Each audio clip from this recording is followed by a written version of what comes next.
ജനിമോളായിരുന്നോ? മോള് വാ. ലാസറേട്ടൻ പേടിച്ചോ? പേടിച്ചൊന്നുമില്ല. യാത്രയൊക്കെ എങ്ങനെ ഉണ്ടായിരുന്നു? അത് പിന്നെ പറയണോ, ശരിക്കും എൻജോയ് ചെയ്തു. പിന്നെ വരുന്ന വഴി ഡൽഹിയിലെ ഹോസ്പിറ്റലൊന്ന് കയറി തല കാണിച്ചു. നെക്സ്റ്റ് വീക്ക് ജോയിൻ ചെയ്തേ പറ്റൂ. ലീവ് തീരാറായി ലാസറേട്ടാ. മോള് പോയിട്ടിപ്പോ 2 മാസത്തോളം ആയില്ലേ? അതെ, വിശേഷങ്ങളൊക്കെ പിന്നെ പറയാട്ടോ. പപ്പ എവിടെ? പപ്പാ? ലാസറേട്ടാ, പപ്പ ഇവിടെ ഇല്ലേ? അതോ ആള് എസ്റ്റേറ്റിലാണോ? അത് മോളെ. എന്താ ലാസറേട്ടൻ ഒന്നും മിണ്ടാത്തേ? എന്തു പറ്റി ലാസറേട്ടൻ? പപ്പ, പപ്പ, ലാസറേട്ടാ, എന്താ എന്റെ പപ്പയ്ക്ക് പറ്റിയത്? കഴിഞ്ഞ മാസം ചുരത്തിൽ വെച്ചൊരു ആക്സിഡന്റ്. ഹോസ്പിറ്റലിലെത്തിയപ്പോഴേക്കും. എന്നിട്ട് എന്താ എന്നെ അറിയിക്കാഞ്ഞേ? മോളെ അറിയിക്കാൻ എല്ലാ വഴിക്കും ഞങ്ങൾ ശ്രമിച്ചു. മോളെ പിന്നെ ഒരു പോക്ക് പോയാൽ വേറെ ഒരു വിവരമില്ലല്ലോ.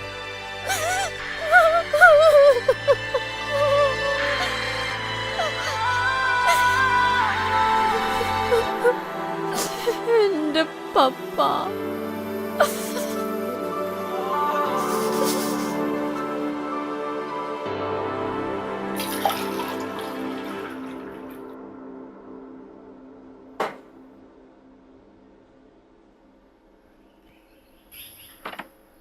ജനിക്കുഞ്ഞേ, ജനിക്കുഞ്ഞേ.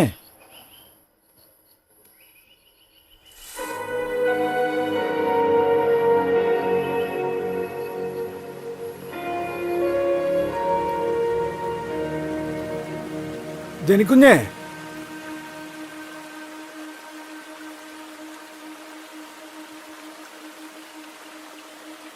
മോൾ ഇവിടെ വന്ന് നിൽക്കായിരുന്നോ? ചായ കുടിക്കും. അവിടെ വെച്ചേക്ക്, കുടിച്ചോളാം.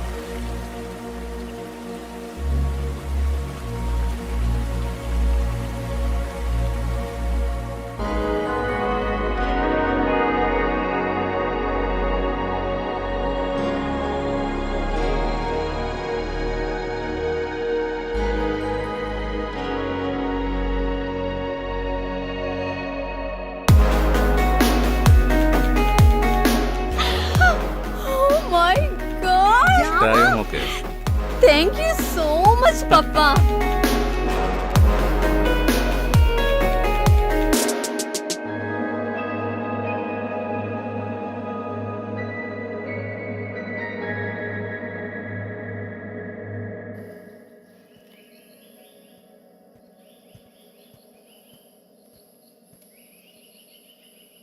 പപ്പ, ഞാൻ പോയി വരാം.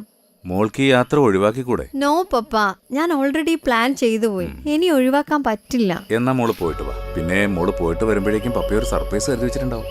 പോയിട്ട് വാ. എനിക്കറിയാം, കുറച്ചു നാളായി പപ്പ എന്നോട് എന്തോ പറയാൻ ആഗ്രഹിക്കുന്നുണ്ടെന്ന്. എന്തായാലും പറയ് പപ്പ. പുതിയ എസ്റ്റേറ്റ് വാങ്ങിയിട്ട് മോള് വന്നിട്ടില്ലല്ലോ അങ്ങോട്ട്? ഇല്ല. വന്നിട്ട് നമുക്ക് കാണാം. ഓക്കെ ഓക്കെ, നമുക്ക് ഒരുമിച്ച് പോകാം. ഓക്കെ, മിസ് യു പപ്പ. ലാസറേട്ടാ, ഇത് വെച്ചേക്കു. മോളെ, ഈ പ്രാവശ്യങ്ങളിൽ ഇതൊന്ന് കൊണ്ടുപോകും. ഞാൻ ഈ വിളിക്കുന്നവരോടൊക്കെ മറുപടി പറഞ്ഞു മടുത്തു. ലാസറേട്ടൻ, ഇതങ്ങ് ഓഫാക്കി വെച്ചേക്കും.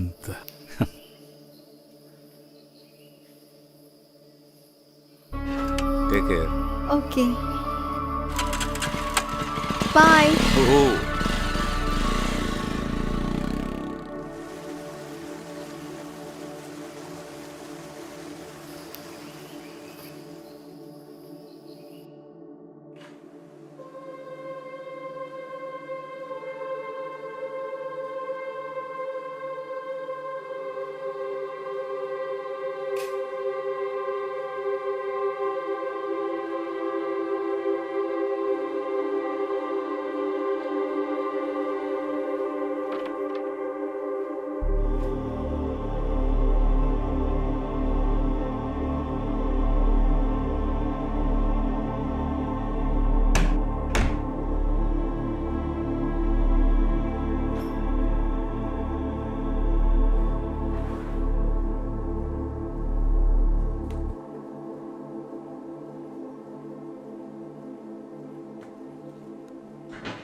പ്രിയപ്പെട്ട ജനിമോൾക്ക് എന്നെങ്കിലും ഒരിക്കൽ മോളെല്ലാം അറിയണമെന്ന തോന്നലാവാം പപ്പയെ കൊണ്ട് ഈ ഡയറി എഴുതിപ്പിക്കുന്നത്. പപ്പയ്ക്ക് മോളോട് കുറച്ച് കാര്യങ്ങൾ മറച്ചു വെക്കേണ്ടി വന്നിട്ടുണ്ട്. മോളുടെ അമ്മ മരിച്ചതിന് ശേഷം പപ്പ മറ്റൊരു കുടുംബജീവിതത്തെക്കുറിച്ച് ആലോചിച്ചിരുന്നില്ല.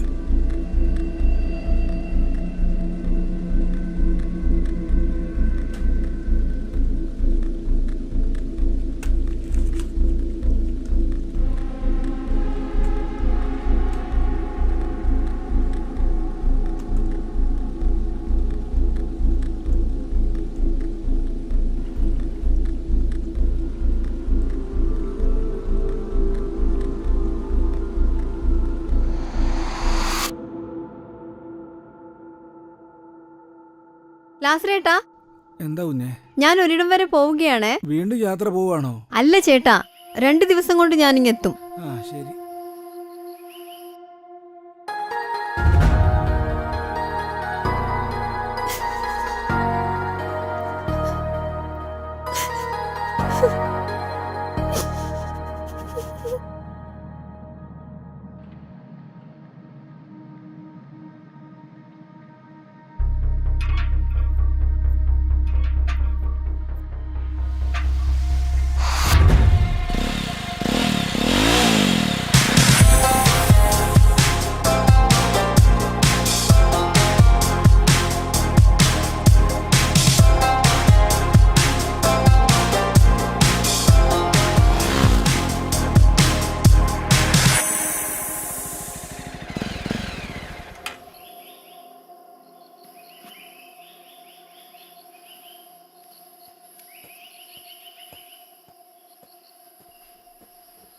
ചേട്ടാ, ഒരു കട്ടൻ.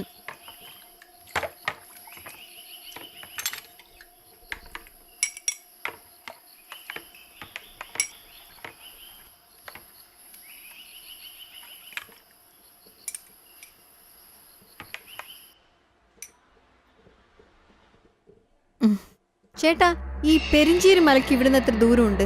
മലയിലേക്കാണോ? ഇവിടുന്ന് കുറച്ചധികം ദൂരമുണ്ട്. ആനയും കടുവൊക്കെ ഇറങ്ങുന്ന സ്ഥലമാ, സൂക്ഷിച്ചു പോണം. ഓക്കേ.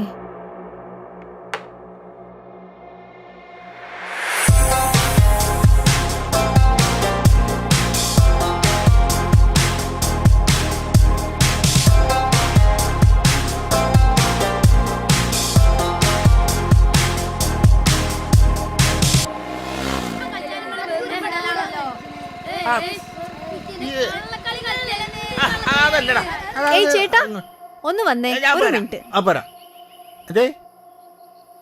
ഈ ബംഗ്ലാവ് എവിടെയാണെന്ന് അറിയോ?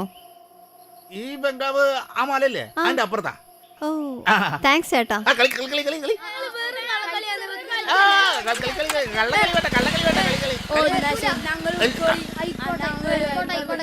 ഞാനില്ല കളിക്കാൻ, നിങ്ങൾ കളിച്ചാൽ മതി.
ഞാനോ? ഇതെന്റെ പപ്പയാ. നിങ്ങളാരാ?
ഞാൻ ഈ നാട്ടിലുണ്ടായിരുന്ന ജോൺ മാർക്കിശ്ശേരിയുടെ മകളാണ്. എനിക്ക് ഫാദറിനെ ഒന്ന് കാണണമായിരുന്നു. ഞാൻ പറയാം, നിങ്ങൾ ഇരുന്നോളൂ.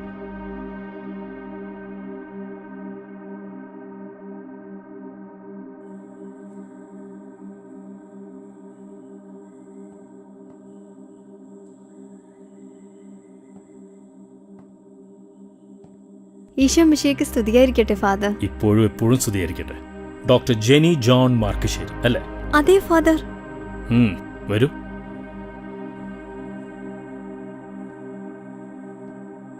ജെനിവ, മോളുടെ പപ്പ മോളെക്കുറിച്ച് എന്നോട് ഒരുപാട് പറഞ്ഞിട്ടുണ്ട്. ജോണിന്റെ മരണം കുറച്ച് വൈകിയാണ് ഞാൻ അറിഞ്ഞത്. ഞാനൊരു യാത്രയിലായിരുന്നു ഫാദർ. ഇന്നലെയാണ് തിരിച്ചെത്തിയത്. അപ്പോഴേക്കും എൻ്റെ പപ്പ. ഇത്തവണത്തെ യാത്ര കഴിഞ്ഞ് ഞങ്ങൾ ഇങ്ങോട്ട് വരാനിരിക്കുമായിരുന്നു. പപ്പയ്ക്ക് എന്നോട് എന്തൊക്കെയോ പറയാനുണ്ടായിരുന്നു. എന്നിൽ നിന്നും എന്തൊക്കെയോ മറച്ചു വെച്ചിരുന്നു. ഫാദറിന് അതിനെക്കുറിച്ച് എന്തെങ്കിലും? ജോണിന് മോൾക്കറിയാത്ത ഒരുപാട് ബന്ധങ്ങൾ ഈ നാടുമായിട്ടുണ്ടായിരുന്നു. 5 വർഷം മുമ്പാ ജോൺ ഇവിടെ വന്ന് പൂട്ടിക്കിടന്ന ഈ ബംഗ്ലാവും ഫാക്ടറിയൊക്കെ വാങ്ങിയത്. അതിലൂടെ ഒരുപാട് നാട്ടുകാർക്ക് ജോലി നൽകാനും പറ്റി. നാട്ടുകാരുടെ ഇടയിൽ ജോൺ വളരെ പോപ്പുലറായിരുന്നു. കുറച്ചു കാലം കഴിഞ്ഞപ്പോൾ ബംഗ്ലാവിലെ ജോലിക്കാരിയായ മേരിയെ കല്യാണം കഴിക്കുകയും അതിലവർക്കൊരു കുഞ്ഞുണ്ടാവുകയും ചെയ്തു. ഒരു പക്ഷേ ഇതൊക്കെയായിരിക്കും പറയാനുണ്ടായിരുന്നു. എന്നിട്ട് അവരും മോളും? മേരി വല്ലാതെ അപ്സെറ്റായിരുന്നു ജോണിന്റെ മരണത്തിന് ശേഷം. കുറച്ച് ദിവസം കഴിഞ്ഞപ്പോൾ മേരി വിഷം കഴിച്ച് ആത്മഹത്യ ചെയ്തു. അപ്പൊ മോളോ? മോളിവിടെയുണ്ട്, ചർച്ചിന്റെ കീഴിലുള്ള ഓർഫനേജിൽ. അപ്പോ എന്റെ കൂടെ വന്ന ആ പൊട്ടനോ? ആ, ആൽബർട്ട്. ജോണിന്റെ മരണത്തിന് ശേഷം ഈ ബംഗ്ലാവും പരിസരങ്ങളുടെ കാര്യങ്ങളൊക്കെ നോക്കി നടന്ന ആൽബർട്ടാ. എനിക്ക് മോളെ ഒന്ന് കാണാൻ പറ്റുമോ ഫാദർ? പിന്നെന്താ മോളെ? ആ, നോക്ക്.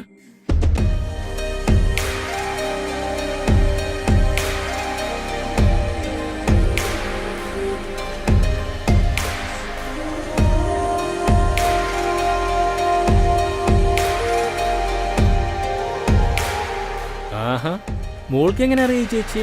എനിക്കറിയാലോ എന്റെ ചേച്ചിയാണെന്ന്. മോൾ അതിന് ചേച്ചിയെ കണ്ടിട്ടുണ്ടോ? പപ്പ എപ്പോഴും കാണിച്ചു തരാറുണ്ട് ചേച്ചിന്റെ ഫോട്ടോ.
ദാ മോള് വന്നല്ലോ.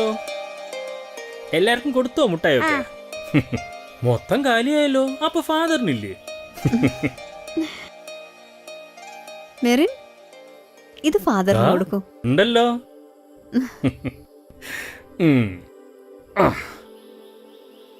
ആ ആ ആ ഫോർമാലിറ്റീസ് ഒക്കെ കഴിഞ്ഞില്ലേ ഫാദർ? അപ്പൊ ഇവളെ എനിക്ക് കൊണ്ടുപോവാലോ? ഷോ.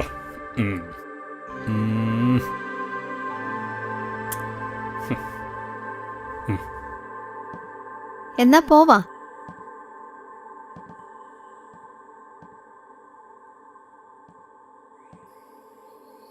ബൈ.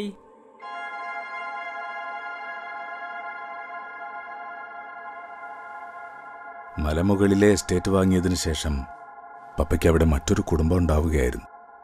അതാണ് മേരിയും മെറിനും. പക്ഷെ ഇതെല്ലാം ഇനി നേരിൽ പറയാൻ അവസരം കിട്ടുമെന്ന് ഭയപ്പെട്ടു തുടങ്ങിയിരിക്കുന്നു.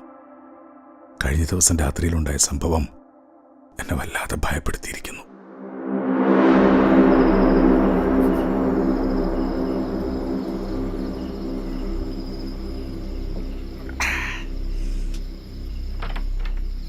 ഇച്ചായ, ഇച്ചായ, എന്താ? ഒന്നിങ്ങോട്ട് വന്നേ.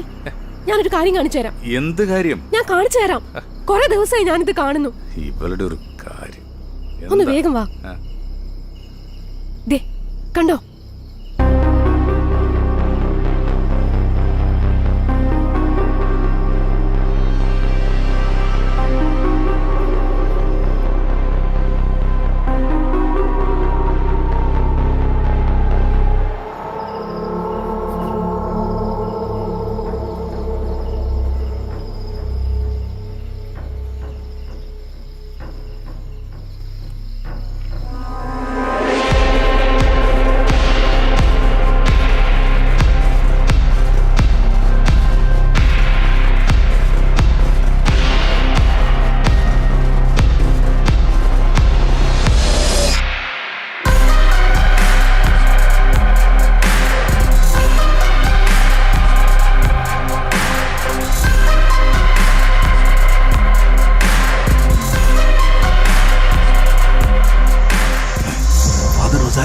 ഞാനും നോക്കിട്ട് വന്നാലോ? വേണ്ട, നമുക്ക് രാവിലെ ചോദിക്കാം.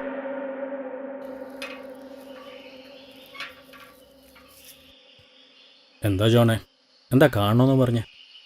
ഇത്രയും നാളും ഫാദറിനോടൊരു ബഹുമാനമൊക്കെ ഉണ്ടായിരുന്നു. എന്നാൽ ഫാദർ ഇപ്പോൾ സെമിത്തേരിയുടെ മറവിൽ കാട്ടിക്കൂട്ടുന്നതൊക്കെ ഒരിക്കലും പുറത്തു തരാൻ കഴിയുന്നതല്ല. അപ്പോൾ ജോൺ എല്ലാം കണ്ടു. ഇനിയൊരു മുഖവരുടെ ആവശ്യമില്ലല്ലോ. ജോണേ, താനൊന്നും കണ്ടിട്ടുമില്ല, ഒന്നും കേട്ടിട്ടുമില്ല.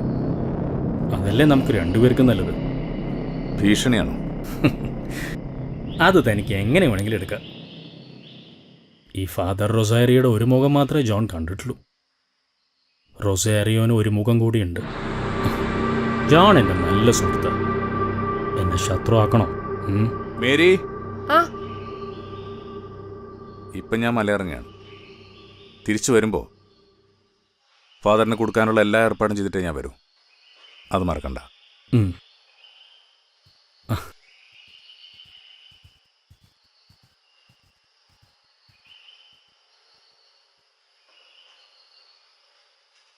അവൻ നാട്ടിലേക്ക് പോയിരിക്കുക. തിരിച്ച് മല കയറരുത്.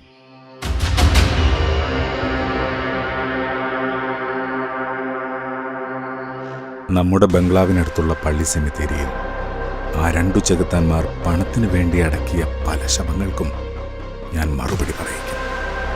ഇതിനു മുമ്പ് എനിക്ക് എന്തെങ്കിലും സംഭവിച്ചാൽ അതിനു പിന്നിൽ അവർ മാത്രമായിരിക്കും ഉത്തരവാദികൾ. അങ്ങനെ എന്തെങ്കിലും ഉണ്ടായാൽ മേരിയും മെറിനും നിന്റെ കൈകളിൽ സുരക്ഷിതരായിരിക്കുമെന്ന് പപ്പയ്ക്ക് ഉറപ്പുണ്ട്.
ഇത്രയും നാൾ മോളോട് ഈ സത്യങ്ങളൊക്കെ മറച്ചു വെച്ചതിന് മോള് പപ്പയോട് ക്ഷമിക്കും.